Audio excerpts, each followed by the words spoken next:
Okay. Good evening, everyone. I'm Doug Roberts from PS21. PS21, Portsmouth Smart Growth for the 21st Century. We present informational events about planning in Portsmouth. We believe that because people care about Portsmouth, they want to discuss the city's development and to participate in an informed discussion. So tonight's event is about Seacoast transportation. How do you get around now? What will be the best modes for Seacoast transportation in the coming years, and how will they affect the way we live? Tonight, Bill Lyons, a transportation planner and Portsmouth resident, will be part of a presentation and a panel discussion on the region's transportation issues. Also, along with Bill will be representatives of the Coast Bus System, its executive director, Rad Nichols, Steve Pesci, director of special projects for UNH Planning, and Scott Bogle of the Rockingham County Planning Commission, where he is a senior transportation planner. Bill will start off first with about a 20-minute presentation. He'll explore the long-term picture of Seacoast transportation, including innovative ways to incorporate sustainability, public health, land use, and climate considerations in decision-making. He and the panel will also discuss the potential contribution of alternative modes of transportation like walking, biking, and transit, as well as the smart management of demand for parking and driving. This event is the final in a series of PS21 sponsored presentations this spring, featuring experts discussing transportation and the management of city streets, and it's our 8th event in a little over a year. This series is sponsored by the Corway Film Institute, and Seacoast Media Group is our media sponsor. After tonight, we plan to think about what we might do and how we might finance it. If you have suggestions, there's going to be some paper passed around. Write down your thoughts, a few words about the direction we might go, and we'll try to see what we can do in that direction. So there are the bars open, I hope you've noticed. And I should also mention our website, ps21.info, not .com, not .org, not .net. You'll end up at a public school someplace if you go to PS, any of those. So tonight we have Bill Lyons, who's going to do a 20-minute presentation. He'll be followed by a panel with these three other local experts. They'll each talk for about 5 minutes about what they do. Bill will lead a question and answer with them for a little bit, and then we'll have questions from the audience. So, Bill Lyons is a principal technical advisor in transportation planning at the Volpe Center, which is the U.S. National Transportation Systems Center in Cambridge. He has more than 30 years of experience working on urban transportation issues, including innovative ways to consider economic development, public health, climate change, walking and biking, and livable communities. Lyons has also worked on international development projects in Africa and Asia. He's been active in Portsmouth transportation initiatives as a member of the Mayor's Blue Ribbon Transportation Policy Committee, the Portsmouth Bicycle and Pedestrian Committee, and through Portsmouth Listens, and through the Portsmouth Listens projects. He is speaking as a Portsmouth resident and not on behalf of the U.S. Department of Transportation. They would like everyone to know. So, Bill, please come on up. Thank you.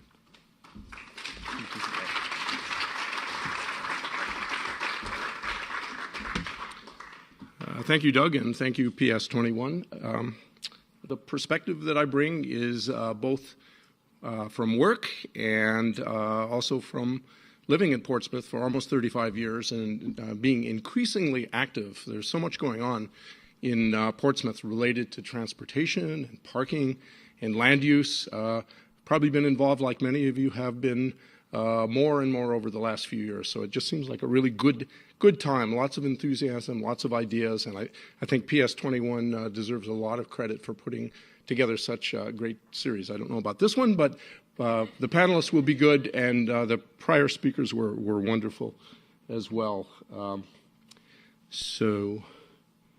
As an overview, I think my intent is to provide some food for thought. Basically put some big ideas out on the table to try to set a context for the panel, to try to maybe identify 4 or 5 big picture trends that not only are affecting Portsmouth but are affecting the rest of the country and the rest of the world in terms of technology and demographics. And that'll be something I'll have to do fairly quickly because the time is short. And I think that generally the theme for this is connectivity and alternative modes of transportation, and really encouraging thinking about those really all together. There are 2 systems diagrams, and I think that they're very key to what I want to say tonight. The first is really a kind of a connectivity. We spend a lot of time in Portsmouth thinking about parking, and we're not thinking about parking, we're thinking about traffic. But really, if you look at the rest of that pyramid, you see the transportation and you see the land use, and it's really those that create the conditions that either provide enough parking or determine conditions where there's not enough parking and traffic. So it's really all those things fit together, and I think to really focus on any of those separately is really to lose opportunities, because there are great things that can happen when you think of all those together, and problems that can happen if you don't. Why focus on transportation? One of the cliches in my field is that it's a means, not an end. Nobody really cares about transportation directly. What we care about is what it does for us, that it gets us to school, it gets us to work, it gets us to the doctor, it gets us to recreation. Maybe there's some exceptions, recreational use, people who love driving. I normally don't love driving, a lot of people do, but just I think the key point there is we have transportation to get us places.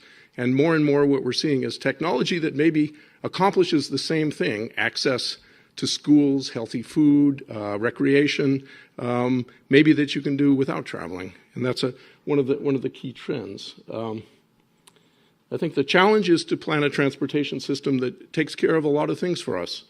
And it's really those trade-offs and balance. And I think if you stepped away from the debates and the controversies that we've had for several years in Portsmouth about traffic and Portsmouth and parking, and probably will continue to have as conditions change, I think what you really see is beneath the surface there are major public policy issues that are being debated in terms of who pays, who benefits. Can we have a strong economy? Can we preserve historic character? Can we have a walkable, bikeable community? Can we be sustainable? And more about that in a minute. But beneath all the debate are these sorts of issues. Sustainable transportation, it's something that I've thought about quite a bit over the years, and I think sustainability is probably the #1 most overused term of the decade. It's everywhere, and my view is if it's everything, it's nothing, but it doesn't have to be everything and nothing. Underneath the surface are some really key principles. If you talk to transportation planners that are the real innovators, what you see is a real effort to use data and to use analysis to try to balance multiple goals. And for sustainability, it's often called the 3 E's: economy, environment, and social equity or fairness. And I think that just the idea that those are all connected and that those have to be balanced, those have to be traded off, and that there's no one single absolute condition of sustainability. The balance and the trade-offs and the politics and the values are going to be different in every community, but I think there is a lot of value in using that as a perspective. For transportation, this is concept that came out of a 10-year international study on urban travel and sustainability that I got to work on. So I think somewhere way back in my memory, I probably helped coin some of these phrases. But I think you see the key words there, and those are words that resonate with that definition of sustainability. Equity, affordability, choice. Then on the environmental side, it preserves resources. It doesn't leave our children and grandchildren without the resources and without the access. I think there's a lot of substance there, and Portsmouth has taken votes on eco-municipality and has a sustainability committee. This is something that's been taken very seriously in Portsmouth. For the big picture context, there are 4 or 5 things that I just really want to point out, and I think these come up for Portsmouth as it looks toward the future, as it considers transportation alternatives. There are some very important things happening. One is affordability, and just the point that transportation is very expensive for households. That 17 of the 28 regions in the country households spend more money on transportation than they do on housing, and that may be why so many communities for millennials and younger folks are looking for ways to save that transportation share and maybe use that discretionary income for other things, for housing or recreation, all kinds of other activities. You can see up in New Hampshire, things are maybe not so bad for us. I think that's probably because we don't drive great distances like some of the rest of the country, and that's a big trend when you look at the orangish areas. Those are areas where people drive and drive and drive. Changing context, travel behavior, and millennials. At the kickoff for the master plan, the consultants did a terrific job on talking about this as part of a major trend. So I won't touch on it in much depth, other than just to maybe observe that right now, after many, many years of increases of miles traveled, not only total aggregate for the country, but per capita, up and up and up, it's leveling off, and in fact has gone down a bit, and there are a lot of factors that could be contributing to that. I mean, one has been the recession, so that's down. The other is gas prices down, so that would push the miles up. But more and more there are some conclusions that people's preferences, not affordability, but just preferences, what they really want, are shifting. And I think particularly that point about the millennials we heard in the master plan kickoff. More and more delayed car ownership, later licenses, sometimes not even driver's licenses, attractive alternatives, walking, biking, transit, car, bike share. Our son just started working in Washington and very happily has no car. He makes do with bike sharing, with transit, with car sharing. He has a very good life, and he puts an extra $10,000 a year in his pocket to do other things. And he's got, I think, no loss of other things that he could do with $10,000, including paying off school loans. I mean, a lot of other things can be done with that money, and that's a choice. And it's becoming more and more common.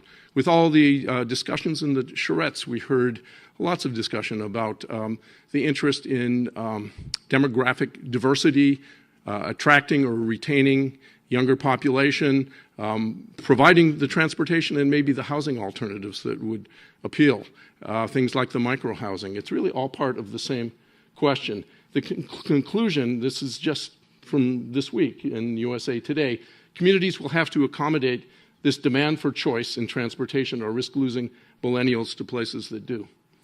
Another interesting trend is the shared economy, and we've seen a lot of debate in Portsmouth about Airbnb and Uber. It's out there, it's coming.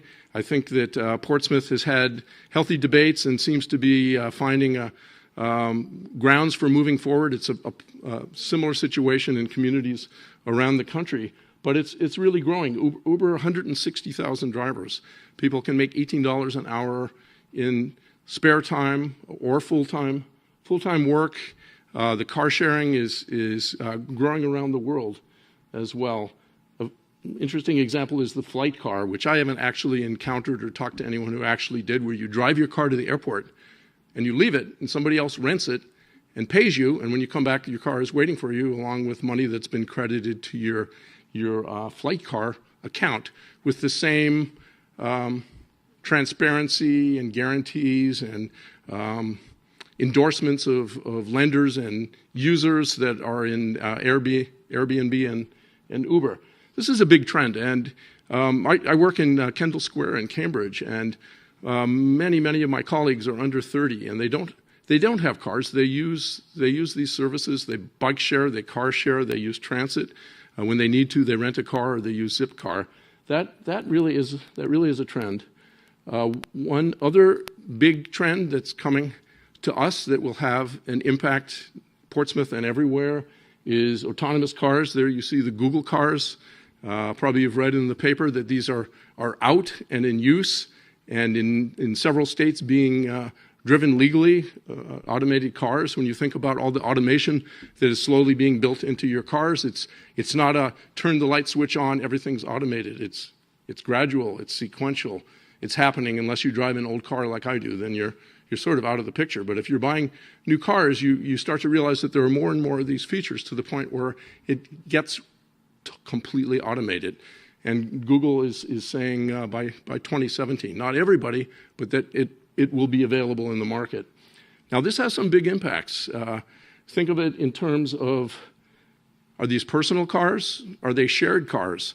Is there a fleet like car sharing of autonomous cars that come and pick you up at your house and take you to work? Use of existing road space. One of the real advantages of this is instead of building more road capacity, new lanes, the cars can go closer and closer together, really just inches apart safely, thereby making much more efficient use of the road space, getting rid of fender benders and accidents, just very efficient. You can read the paper, legally use your cell phone, all sorts of things that you can imagine. Safety claims that it would be much safer because it eliminates the human element. Less parking. If you don't need your own car, then you don't need the cars in your garage or in your driveway or on the street. You have a fleet of shared cars downtown that maybe come around and pick you up when you need one. Maybe then we will have to rethink the supply of parking. There are big issues, though, and maybe I know Steve Pesci is thinking about some of those things, so maybe they'll come up on the panel. I mean, what happens when you want to send your 5-year-old to grandma's house? Does the car pull up and off she goes, off to grandma's house? What if grandma lives in another state? And sort of the mind staggers when you think about it. There are questions of equity and affordability, how well these new technologies would fit with the existing system, including public transit. So a lot of issues and a lot of interesting debate, but it's coming fast. Again, back to the second systems approach, and that is the connectivity of transit and walking and biking, demand management, single occupant car. Let's see, my pointer here. A lot of communities will use the total vehicle miles traveled or the car trips as part of a goal to manage to reduce that, and that can be done through increasing these alternatives. More public transit, which Rad is going to talk about later. Walking and biking, Scott will talk about that. Demand management, I think the panel will discuss that in general. The demand management is something I'll talk about in a minute, but that, for example, is the market pricing of parking that Michael Manville talked about in the earlier presentation. But I think it's key to look at all of these things together and to see right here, really, this sweet spot is what determines the demand for parking, but that in turn is affected by how much of the travel these other pieces take care of. This is a very famous picture, and what you see is a contrast between cars and people. As many people would take this many single-occupant vehicle cars. This many people could go on the bus, and this is how many bikes they would use. Anybody really quick about maybe what the weakness is in this slide? Well, the bike is accompanied by a separate group of people. Yeah, I think the bikes are just sitting there. These are the bikes people here. Okay, I get it. But any questions about the bus? I don't know, Rad would figure this one out quickly. The assumption is that this bus is full and standing room only, and that's often in most communities not always the reality. But this is a very, very famous picture. Attractive options for transit. We'll talk about this in the panel. I think when you say transit, people think coast, but also public transit includes Wildcat, which Steve will talk about, C&J, Downeaster, and the parking shuttle. Those are all parts of public transit, but maybe there's some opportunity to connect those pieces together. And if they grow and continue to go, it seems like it would be a lost opportunity not to look at further connections. C&J is a private contract carrier that operates using the state's parking lot, the state's terminal, and leased state buses. I think a lot of people, including my fellow commuters to Cambridge, may not really realize that that is public transit. Transit alternatives. Here's an example of connectivity, a shuttle, public transit, parking in the neighbor town Gloucester, which was one of the piers that the Portsmouth Listen Study Circles looked at. This is a picture that I took off of the Red Line coming home a few months ago. But what you see is the suggestion, take the T to Gloucester, hop the shuttle, go to the restaurants, go to the historic sites. You don't need to drive. Or if you're going to drive, park, ride the shuttle. And this is another historic Seacoast town. What they've done is they've connected all of these modes of transportation together. I think it would be very interesting to see what the scale is and how much they've managed to affect this. I suspect this may be seasonal, but there's nothing wrong with targeting it to be seasonal. Walking and biking alternatives. Juliet Walker and the planning department have done a terrific job on the city bike ped plan. I would recommend anybody who hasn't seen it to take a look at it. It's been approved and now moving ahead to the next step of implementation. So if this is something that you're interested in, I would encourage you to take a look at that, because there'll be some serious choices going into the future year about investing in the recommendations. You see bike sharing and a dedicated bike lane there. Transportation demand management, it's a very important component. Often there's an emphasis on the supply side. On the supply side, for parking, the supply side is provide more parking to meet growing demand. The supply side for cars is build more roads, expand the road capacity. The demand side is to manage that with market pricing, to manage that with attractive alternatives.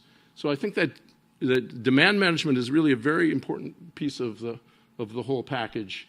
The panelists will talk a bit about transportation management associations, including transit benefits, where under the tax code, employers can provide a tax-free benefit of $135 a month to the employees who don't have to pay taxes on that as a benefit. That would be a way for employers to support their employees using transit, equivalent to doing the same with parking and getting a tax write-off of $270 for parking. Anybody here get tax transit benefits? Yeah, that's interesting that it's not better done or better known.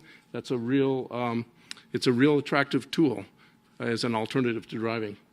Parking and smart management. Supply side in Portsmouth, I think there's the principle that the city manages the parking supply rather than contracting it out to the private sector. The second garage has been passed, so I think really looking at a lot of these ideas, it's sort of post-second garage.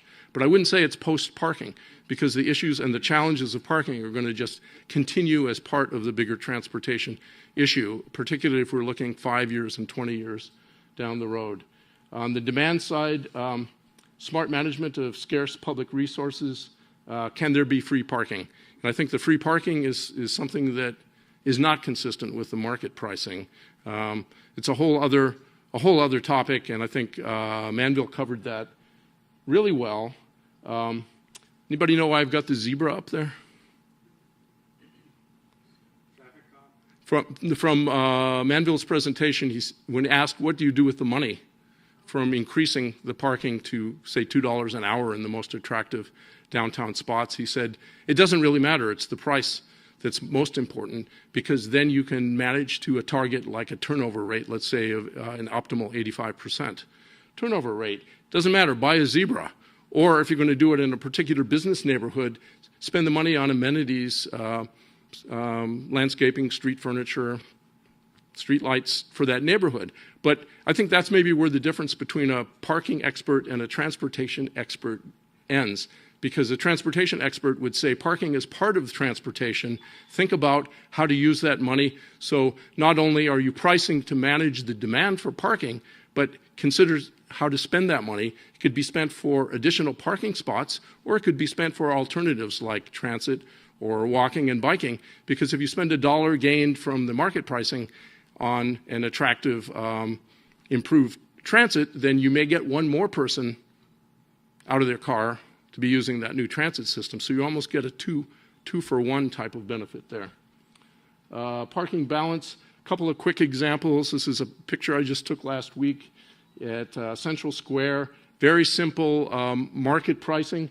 What you see is $1 an hour during the day, then $2 an hour. This is Central Square when it gets really busy, 6 to 10, Monday through Saturday. So they don't charge on Sunday, but that's a parking lot that's in a part of the city that has a lot of restaurants, a lot of small retail stores, a lot of employees and staff who aren't paid very well, also in a busy neighborhood. That could be a free parking lot. It could be a free parking lot to help the low-wage workers or to provide extra parking for the really crowded neighborhood. But the problem is if you did that, you would have that parking lot perpetually full with no place for people to park when they want to go to the restaurants. So they've priced it in a get the pricing right kind of way. Priced to have the right turnover, earning some money. It would be interesting to see what happens with the money. They can certainly adjust that, and they can adjust the hours. That's a kind of a simple version. This is a much more complicated version that I took at the University of California parking lot in Berkeley. And what you see is really everything that we've been talking about recently on parking. You have a lot where employees of the university have C and F parking stickers. That could be residents. They can park for free. Maybe they paid for the permit, maybe not. I mean, all that is public policy type of decision. The rest of the public can pay to park because they've priced it in a way where there's turnover and ample space. But then down here, what you see is football day. So these are the days when the crummy UC Berkeley team plays. If it's Stanford, then it's really crowded. But what that says is if you can park here, it's going to be really expensive. You know, this is premium day. You know, maybe the analogy here is, you know, big days in Portsmouth, Prescott Park, big concerts or something like that. I mean, what you've got is just one simple sign. There's got to be some technology and thinking behind it. But you have a lot. This lot doesn't even look that full. It's right next to the campus, right in downtown Berkeley. But it's serving a lot of purposes in a really clever kind of way. And it gets easier if you start introducing technology for the pricing. It could be very flexible.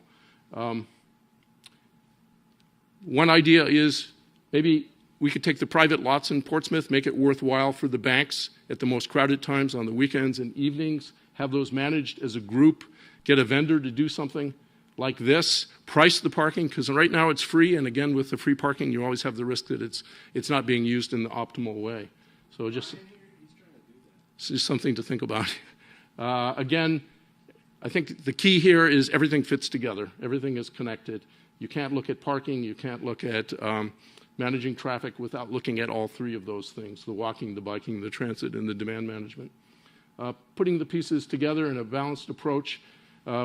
Portsmouth Listen's second group did a wonderful job looking at peers, doing case studies, finding what they liked about peers. So I would direct you to look at that.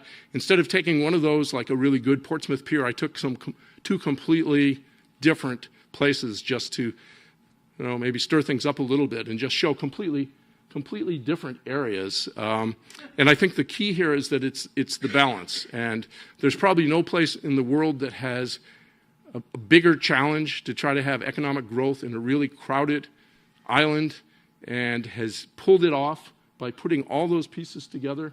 Market pricing, congestion charges for going past a cordon around the area that it charges you according to the traffic and the time of day. Very limited parking, very expensive parking. Not only market pricing for parking, but market pricing for cars. So if you want to own a car, you have to bid on an auction. Singapore has a limited number of car permits that are available each year, and you bid on the market for that. And when you've bought a permit, you can resell it with your car. But that severely limits, it raises a lot of revenue. It severely limits the amount of cars, but they can pull that off because then they turn around and spend that money on the transportation alternatives, really attractive transportation alternatives. Tying land use to transportation, very significant transit-oriented development. A dynamic market, affordable transportation, managed traffic, reduced emissions. They're working on all of these goals. I mean, it's crowded. It looks like this. Of course, this is nothing like Portsmouth, but I think the key is this is probably the best public transit system in the country. It runs maybe every 3 minutes. It's completely automated, completely clean, completely safe.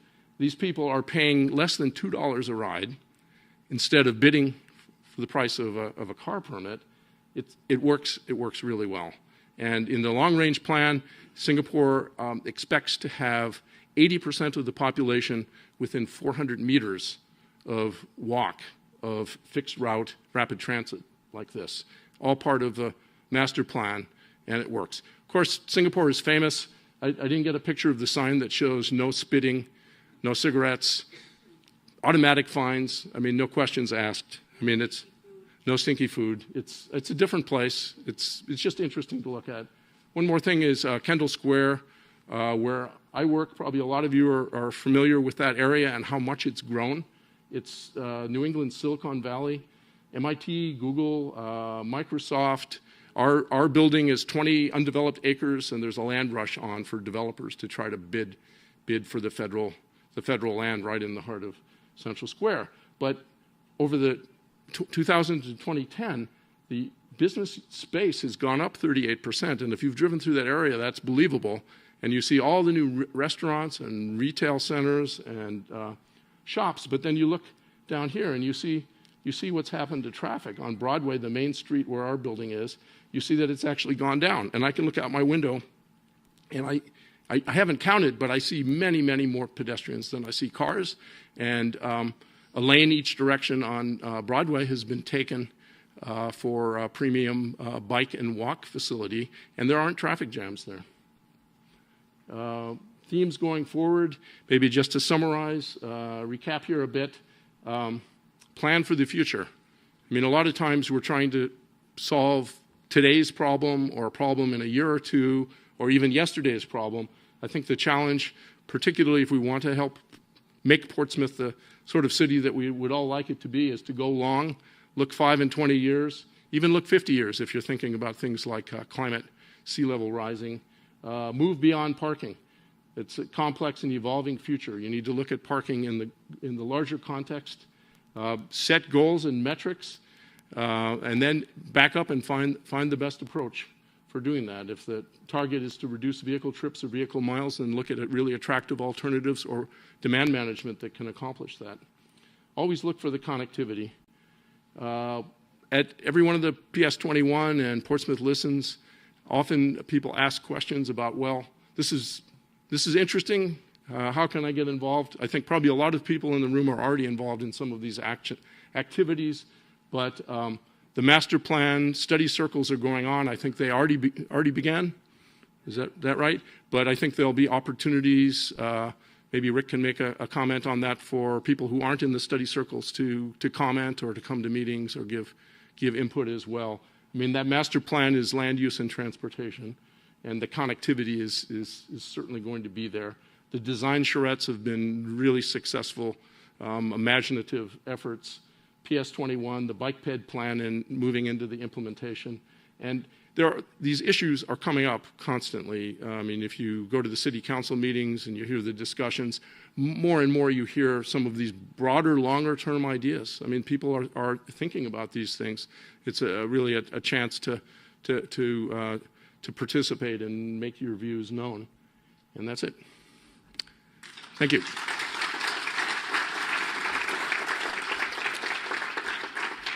So we will have a transition to our wonderful panelists, and they're each going to, we gave them a miserly 5 minutes. They all could have used as much time as I got to have. But so I think that we'll start with, what did we say, Scott? Scott. Okay. So Scott and Rad and Steve, and I think that I'll advance your slides if I can find the slides.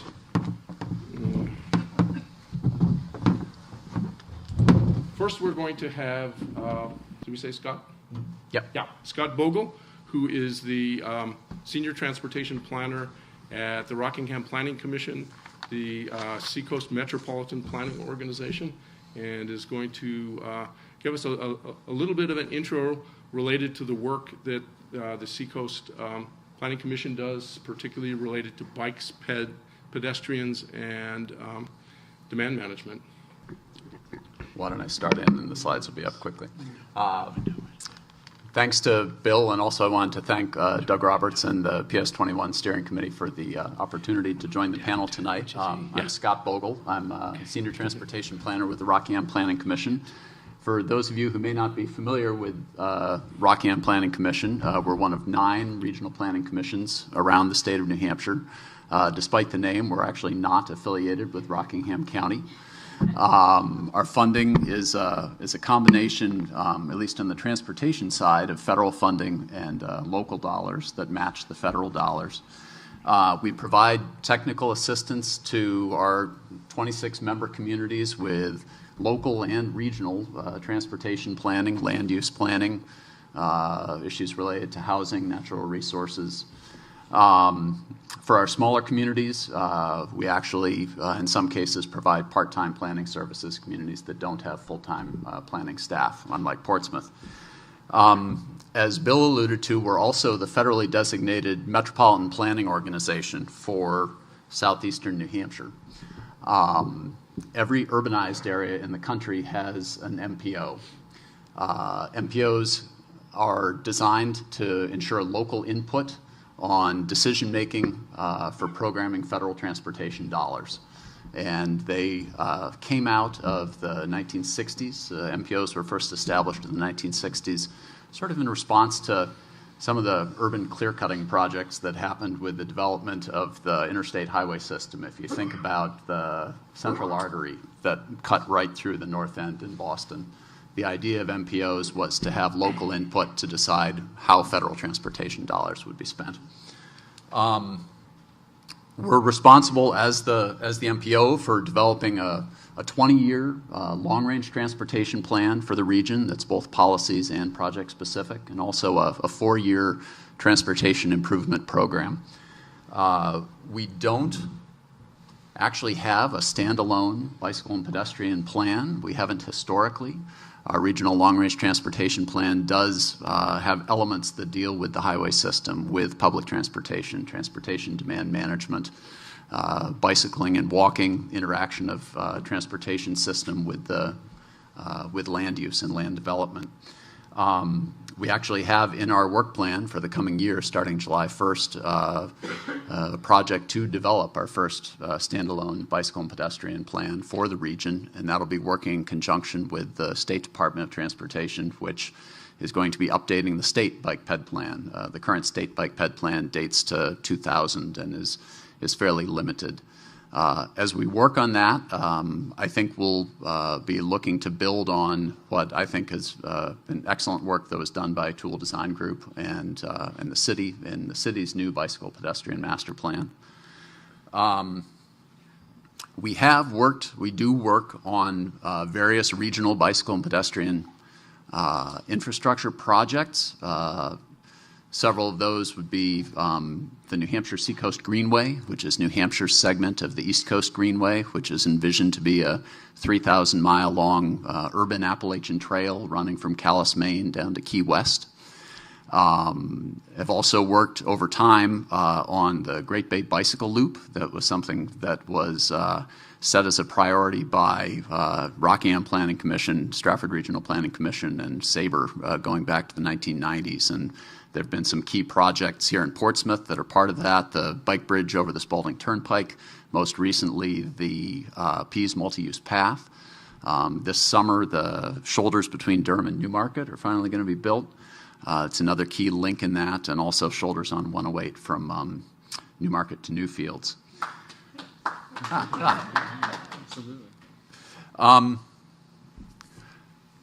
I think that Steve and Rad will touch on this later. The map shows our region, but also highlights different transit services in the region, and it highlights really for us.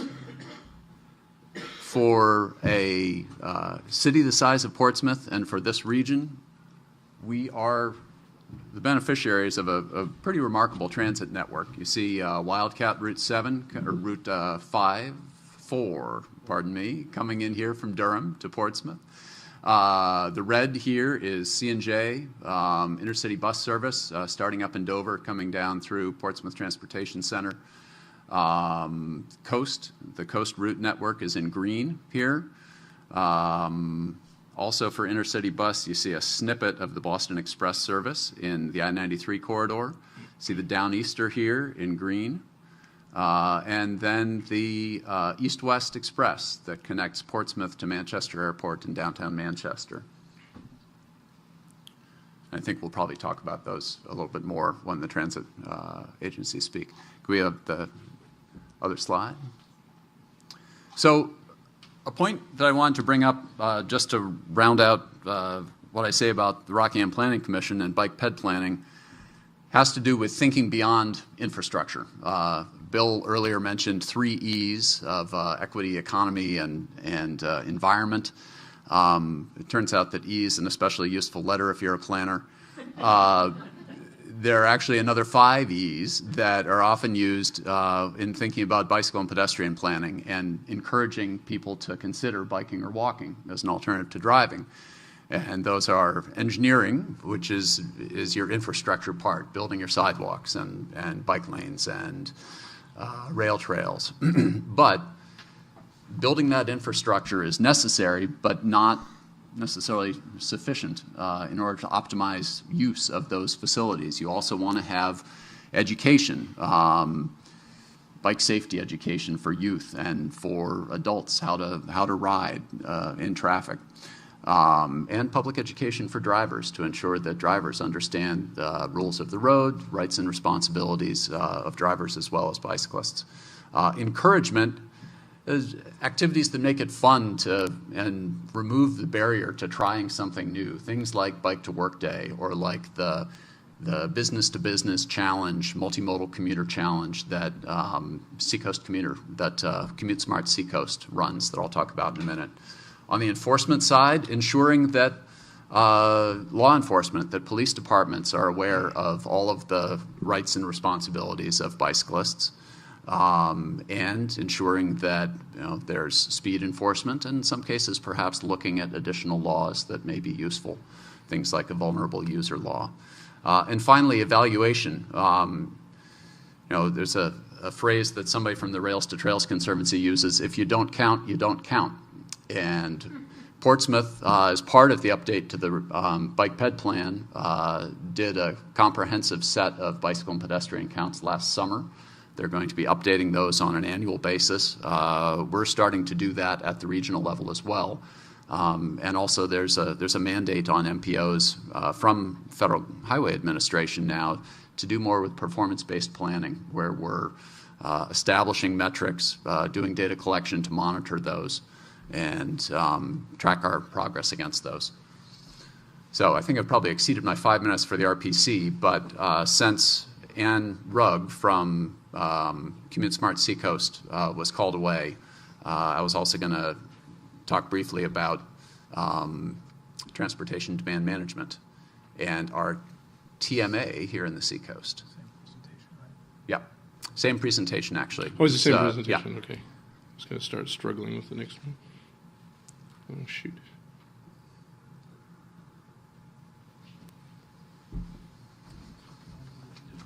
Is that it there? So let's just start this. Good. All right, terrific.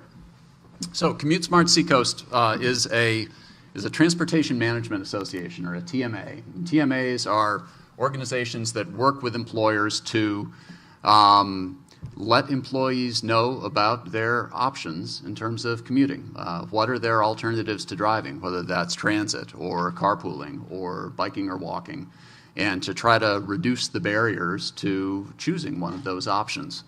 Commute Smart Seacoast, I think, started about 18 months ago. In their first year and a half, they've recruited 30 member companies representing over 10,000 employees. Some of those companies include Lonza, Sig Sauer, the city of Portsmouth, actually, Bottom Line Technologies, some of the larger employers over at Pease and elsewhere in the region. And so the TMA provides information to employees about what their commute options are. Oftentimes, employees may not know that a coast bus runs right by their building, and they have the option to take a bus, and it's pretty easy to do. Or that they could connect with somebody else who works in their company or maybe the next building over and start a carpool. One of the other great benefits that the TMA offers is an emergency ride home. And the idea here is that if you've come in on the bus in the morning and you get a call at 1 PM that your child who's in 3rd grade is sick and in the nurse's office and you need to get home and pick up that child, that you can take a taxi and that will be covered for free by the TMA to get you home to take care of that emergency. The TMA also operates a carpool matching database. This is a secure online database. I think there are about 600 people that are in it currently. Helps you match up folks who you might be able to set up a carpool with based on where you're going to, where you're coming from, and the time of day. And the membership is free. Can we have the next one? Just a quick look at benefits for employers and benefits for employees. This is a free benefit that employers can offer employees.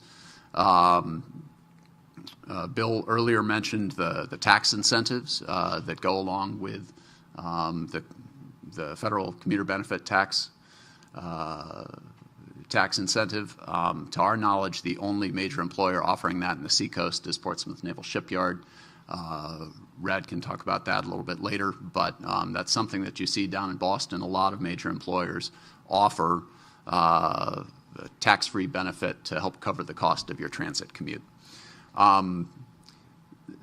Participation in the TMA can improve employee morale, mainly through participation in the various challenges that are offered throughout the year.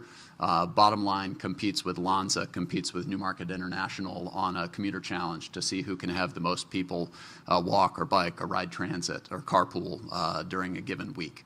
And that creates some good rivalry on base over at Pease and creates some fun. And in many parts of the country, employers successfully use TMAs to reduce their parking need and associated costs from providing parking. On the employee side, as an employee, gets across the idea that you can save a lot of money by not driving a car, thousands of dollars a year by riding the bus or riding your bike or taking a carpool. If you're riding or walking, opportunity to improve your health. And I think if you're riding the bus, there's a good community that develops on the bus. And so there's fun to be had on the bus as well. There are monthly prize drawings for all folks who are members of the TMA. And then something else that folks who participated in the Pease B2B Challenge last fall cited as why they participated is environmental benefits in the sense they're doing something to help the environment. And then last slide. And just a note about that Pease to B2B challenge, the first one they ran was back in October. This was a 2-week-long challenge to see what company at Pease could have the most people get to work by some means other than driving during that period. There are 9 companies that participated, 160 individual employees, 1,148 avoided auto trips, almost 21,000 miles of avoided auto travel. And so if you think about it, that's more than 80% of the way around the globe in terms of mileage. And in fact, they've seen ongoing behavior change based on the number of people that, for example, were participating in carpools at the beginning. Number of people from a post-survey said that they would continue to participate in carpools on an ongoing basis. And in fact, the Commute Smart won an award for this from the Association for Commuter Transit, which is the industry association for TMAs. And there's another one coming up in June. Also, Commute Smart has been a partner in Seacoast Bike to Work Week, which is happening this week. Maybe I'll have a chance to say a little more about that later. So thanks. Thank you, Scott.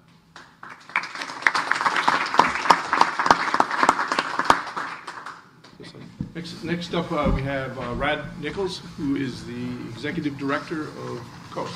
So I'm Rad Nichols. I'm the Executive Director at Coast. Coming into my 19th year at Coast. Started in 1993. Took a short hiatus down in Boston with the MBTA Advisory Board. That was an experience.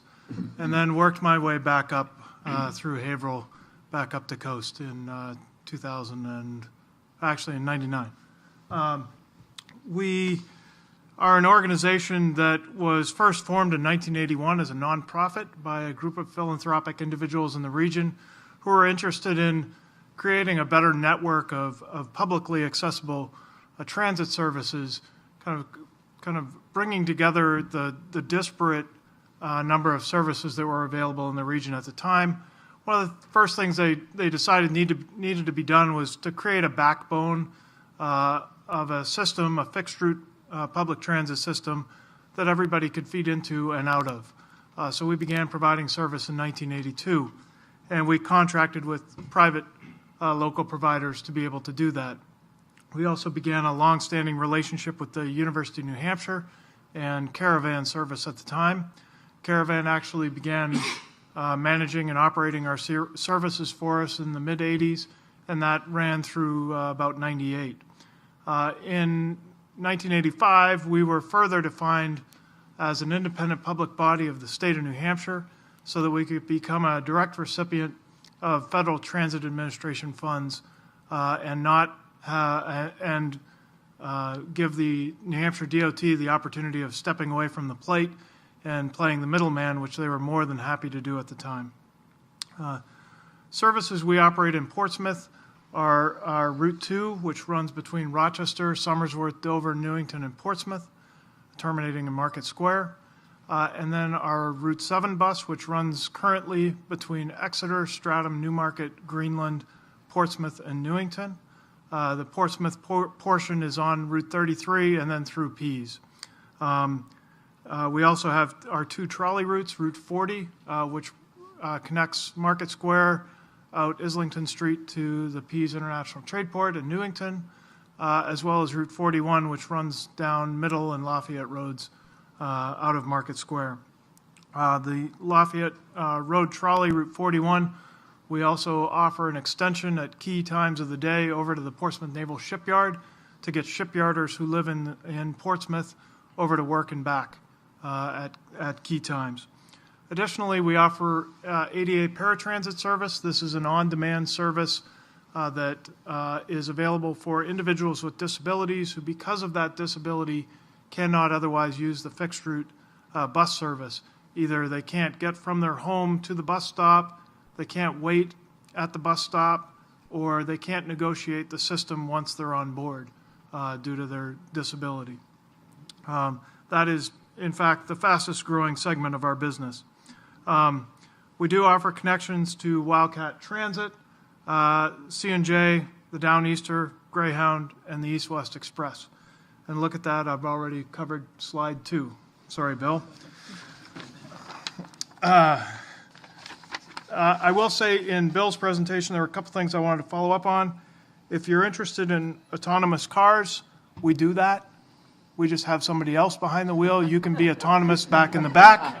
You can read, you can text, you can do whatever you want that's legal. You can't send your and 5-year-old, though. we encourage that.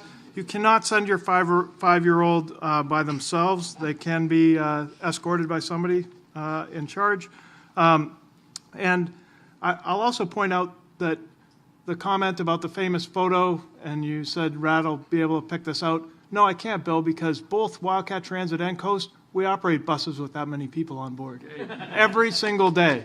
And so, that's not as unique or unusual here in the Seacoast as you might think. I will say also that the commuter benefit, the federal commuter benefit of $135, that is how we are being able to provide our newest services, which are the Portsmouth Naval Shipyard Clipper Connection services. We offer commuter express buses from Somersworth and the Berwicks through Elliott to Kittery. And we have a bus that runs from Dover to the shipyard, and we also have a bus that runs from Rochester to the shipyard. And typically on our system, we're covering about 15% of our expenses through the fare box. So what folks are putting into the fare box when they board covers about 15% of the cost. With the shipyard service, because the shipyarders do have that federal benefit and we're able to charge a premium for that premium service, we're covering just over 60% of the expenses for that service through the fare box, which is pretty much unheard of for a public transit system. We are primarily funded through the federal government, through the Federal Transit Administration. They are our single largest funding source.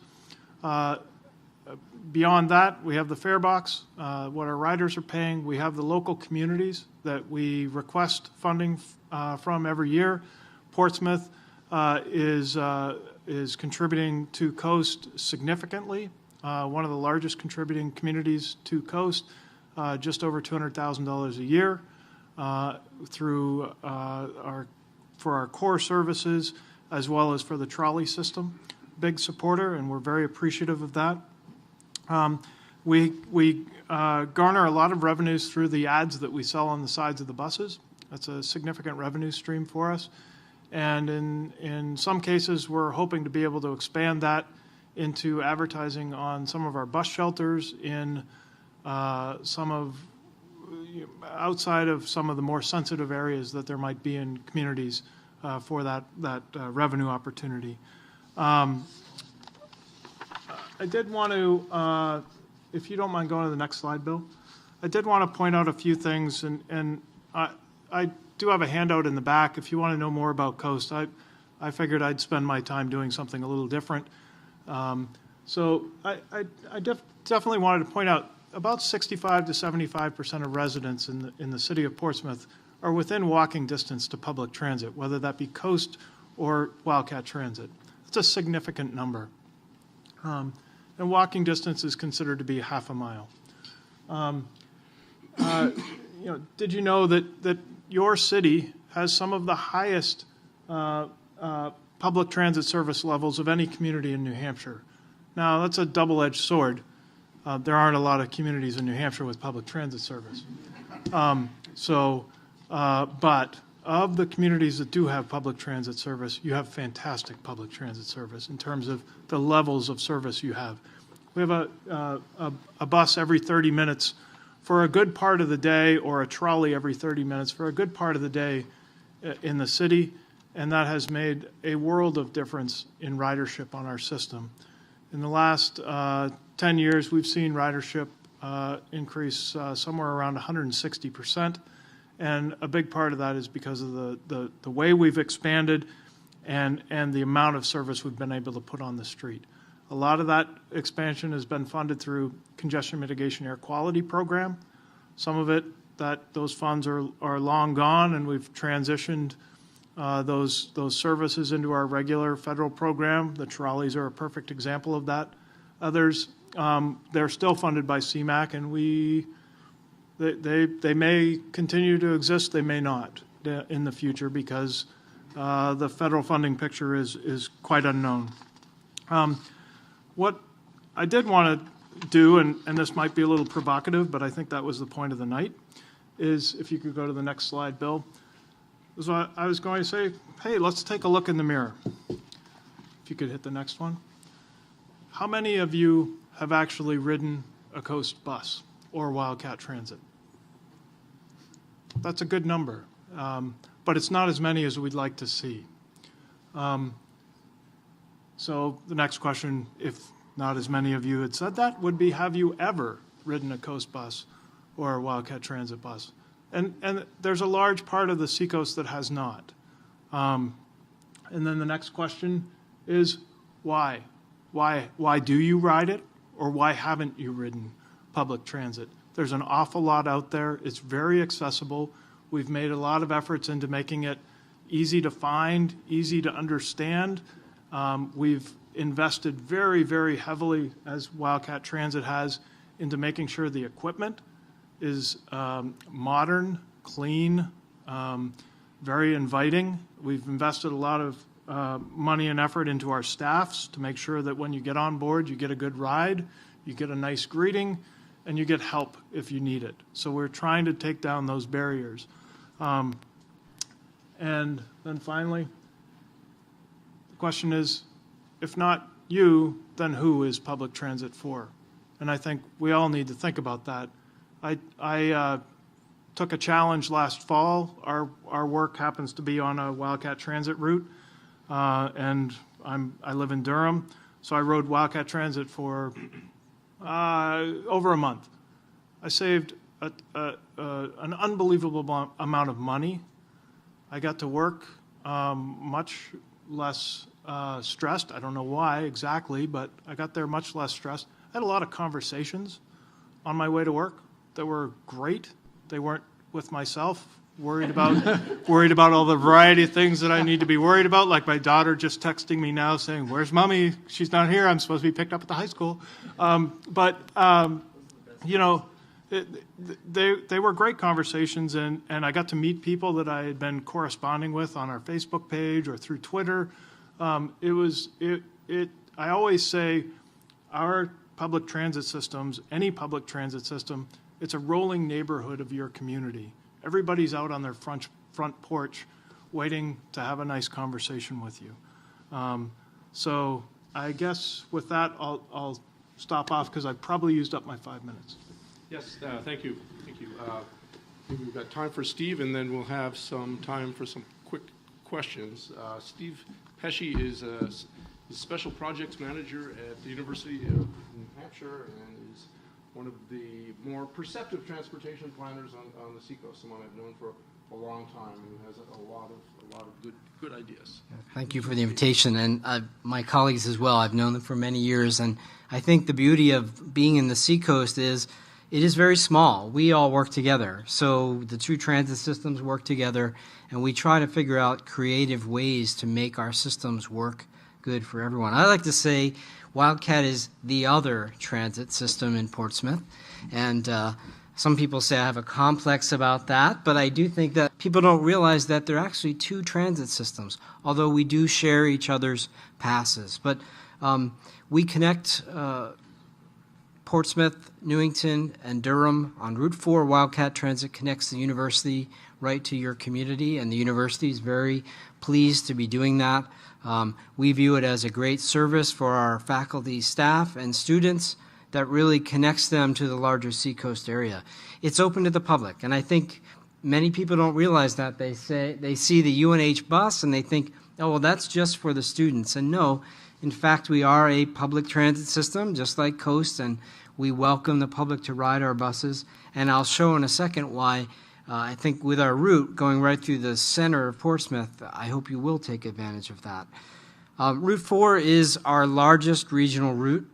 We actually serve Dover, Newmarket, Rochester, 9 communities, but Route 4 is our largest ridership route, 115,000 riders last year. Our system, the Wildcat system, was just under 300,000. So we're very proud to call Portsmouth our largest route. And it runs very frequently. Our system is a little different. It fluctuates with the academic year. So during the academic year, we run weekday service on an hourly basis connecting Portsmouth to Durham. Weekends, slightly more, like 90 minutes. And then in the summer, we still run about 90 minutes in the weekdays, but we do not run on the weekends in the summer. So a little unique. We, as Rad said, have been very much focused on providing a quality experience for people. And with our predominantly student clientele, they're very technologically connected. So we're very pleased that We have our schedules are all in the UNH mobile app, very easy to navigate. We also have real-time transit information, which if any of you are not familiar with that, we use the NextBus system. So you can, on your smartphone, see exactly where the bus is. It predicts when it will be at your stop. But you don't need a smartphone. You can also call on the telephone or text or use your home computer and get the same services. That has been so successful for us. In the first year of activating that system, it had 1.25 million. And I had to ask the staff, is that real? But it is real. 1.25 million hits on the UNH Wildcat Transit mobile app in the first year. So another reason our system is a little different, and I was asked to think about models for Portsmouth, and I live in Portsmouth, have lived here for 30 years. Our system is unique in that it's a free fare system. So anyone who has a valid UNH faculty, staff, or student ID can ride the bus for free. If you don't have a UNH ID, it's $1.50 per trip. As Rad said, these are all low-floor, modern buses. They're fully ADA accessible. They have bike racks on the front.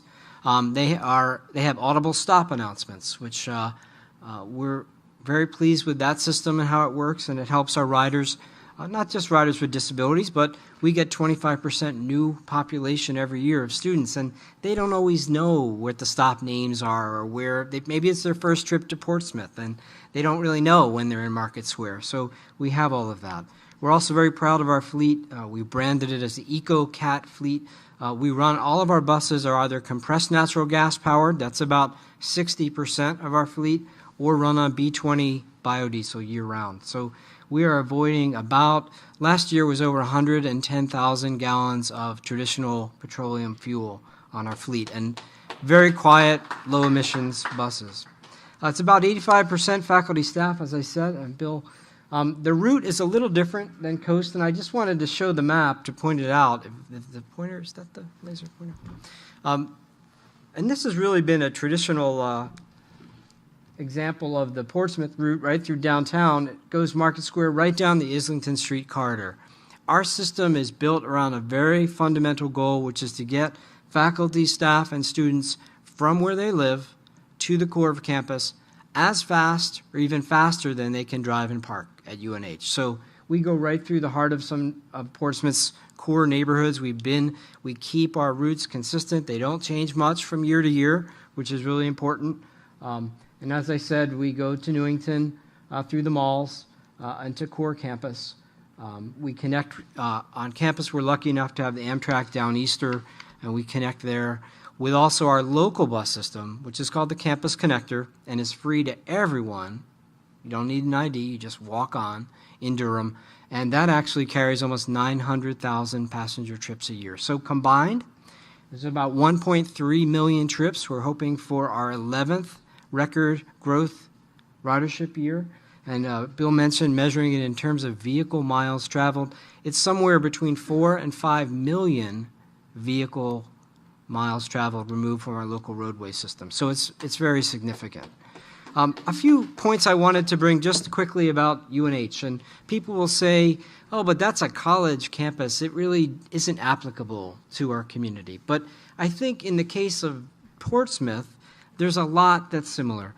UNH, our fundamental principle of our master plan and of our campus, and I think all of you who've been there will identify with this, is it's a walking campus. If you ask me nothing else about the master plan of UNH, that's it. It's a walking campus. Everything revolves around that. The class schedule times, built that starting at 10 minutes after the hour, it's built on a walking campus. Portsmouth is a walking town, and that's one of our strengths as a beautiful Seacoast town. We try from the first touch, when a prospective student first comes to UNH, after the academic quality, what we want them to understand and feel is the community and the experience. And part of that is a message very clear. You can come here and you do not need a private car to get around. We'll get you to Portland on the train, Portsmouth on the bus. We have zip cars, bike lanes. Don't bring your car. Freshmen, you can't bring your car. And the rest of you, please don't. Save your money. Enjoy the experience of not having a car. So we provide this range of options. We use technologies, as I mentioned. We address the safety blanket issues, and I think Rad mentioned this, and Scott. We provide guaranteed ride home as well, so that if you take the bus to campus, emergency happens, we guarantee we will give you a private ride to your house, to your child's school or a medical emergency. We will take you there. Don't let that be a reason to drive your own car. We will deal with that emergency if it comes up. And you know what? The fact is, a community of 16,000 people, that happens on average about 2 times a year. It's the cheapest insurance policy in the world. And we develop a lot of partnerships with private developments and our municipalities as well. So it works. I just want to leave you with this message. I think in terms of, Bill mentioned transportation demand management. Well, it works at UNH. When you have a robust transit system, you can grow at a faster rate than your parking demand has grown. So simple statistics. Our student commuter permit sales over the past 10 years are down 40%. The student population has grown. Our student permit sales are down 40%. Echoing what Bill is saying about the demographic shift, I can absolutely attest to that. The mobile phone is the transportation component for a lot of our students coming in. They would be much more upset if their cell phone got damaged than if they had access to a car. You cannot overstate that. So you can grow and not grow your parking demand. We're very concerned about traffic, so we want to be careful of that. Our overall parking permit growth, again, flat. Even faculty, staff, and other residents is basically flat. We've grown as a university 5-10% or more, and our parking demand is down. And we do a lot of surveys, a lot of academics at UNH. We have a lot of very smart people with a lot of resources, so we survey the community a lot. The biggest trend that has increased, apart from not owning a car, is when we ask off-campus students about their choice of housing locations. 12, 13 years ago, about 10% said, yeah, I look at the transit routes, I decide where I want to live based on the transit routes. Now, that number is more like 60 to 70%. So there have been major shifts in our students. I also want to leave a thought about bikes. Bikes are very big at UNH, of course, on a college campus. We've been moving into things like in that second picture, doing collaborations with the art community. So an art bike rack program where we bring together the arts creative community to develop bike racks. We have over 2,500 bike rack capacity at UNH. Sounds like a lot, but we have 6,800 parking spaces. So everything is in context. We actively manage all of that stuff. The transit routes, some of you may have seen, we've done a route productivity study over the past few months. We're going to be tweaking our routes in Portsmouth and Dover and Newmarket. We actively manage that. We average 30 passengers per run on our buses. That's the average year-round passenger count on a Wildcat transit bus. We have some that look like the Singapore picture. How about 92 passengers on a bus that has seats for 56 tops? So we run some very crowded buses, but I assure you, if you take the bus from Portsmouth, that will be not the common perception. So I guess I'll stop there. I'm very pleased to be here, and I really hope that you'll check out the other transit system, the UNH buses. There are some schedules in the back, or check us out on the UNH mobile app. Thank you. Thanks to our panelists and Bill Lyons. Thank you very much.